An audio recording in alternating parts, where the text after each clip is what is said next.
நம்ம சேனல்ல கொஞ்ச நாளைக்கு முன்னாடி ஒரு ஷார்ட்ஸ் வீடியோ போட்டிருந்தோம். அந்த புக்கு பேரு பார்த்தீங்கன்னா, த ஹனி ஸ்டோன் வில்லேஜ் டைரீஸ். அந்த புக்கு வந்து நான் ஒரு ரீசென்ட் டேஸா வந்து ரீட் பண்ணிட்டு இருக்கேன். இப்ப அந்த புக்க நான் முடிச்சுட்டேன். அந்த புக்ல வந்து 3 மெயின் கேரக்டர்ஸ் குடுத்திருப்பாங்க. அந்த மெயின் கேரக்டர்ஸ் வந்து என்னென்ன ஸ்ட்ரகிள் வந்து ஃபேஸ் பண்றாங்க. அந்த வில்லேஜ்ல வந்து அவங்க வந்து எப்படி வந்து 3 பேர் சந்திக்கிறாங்க. அதே மாரி அவங்க லைஃப்ல வந்து பிரச்சனை இருக்குன்னு சொல்லியிருந்தேன் பார்த்தீங்களா? அந்த பிரச்சனைலாம் வந்து இந்த இந்த இந்த ஹனி ஸ்டோன்ல வந்து எப்படி அவங்க சந்திச்சு, எப்படி அவங்க வந்து அத சால்வ் பண்றாங்கன்னு சொல்லி அழகா வந்து அந்த கேரக்டர்ஸ்லாம் வந்து கதைகள் எல்லாமே வந்து இந்த கேட் ஃபாஸ்டர் வந்து அழகா சொல்லியிருப்பாங்க. நமக்கு புரியிற விதத்திலேயும் இருக்கும்.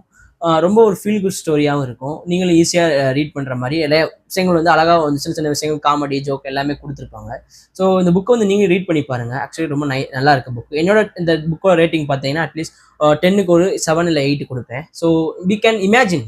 ஆக்சுவலி அவ்வளோ அழகா வந்து சொல்லியிருப்பாங்க. ஆக்சுவலி இது லைஃப்க்கு வந்து ஒரு ஒரு மோட்டிவேஷனாவும், ஒரு நல்ல விஷயங்கள் சொல்லி தருது. ஸோ புக்கை நீங்க ரீட் பண்ண நினைச்சீங்கன்னா டிஸ்கிரிப்ஷன்ல நான் போடுறேன். ஸோ ரீட் பண்ணி பாருங்க. உங்க சேனலை வந்து சப்ஸ்கிரைப் பண்ண மறந்துடாதீங்க அண்ட் கமெண்ட் பண்ணுங்க. அடுத்து என்ன கண்டென்ட் நம்ம போடலாம். ஆக்சுவலி நிறைய ஐடியா இருக்கு. ஆனா இருந்தாலும் எனக்கு சந்தேகமா இருக்கு. சப்போஸ் இது உங்களுக்கு பிடிக்குமோ பிடிக்காதான்னு சொல்லி உங்கள்கிட்ட கேட்டுட்டு வந்து எதுனாலும் போடலாம்னு யோசிக்கிறேன். ஸோ உங்களுக்கு என்ன ஐடியா ஏதாவது இருந்துச்சுன்னா கமெண்ட்ல மென்ஷன் பண்ணுங்க. அண்ட் உங்க ஃப்ரெண்ட்ஸுக்கும் ஃபேமிலிஸுக்கும் ஷேர் பண்ணுங்க. ஸோ நானும் இன்னும் கொஞ்சம் நிறைய வீடியோலாம் போட ட்ரை பண்றேன். So thank you guys.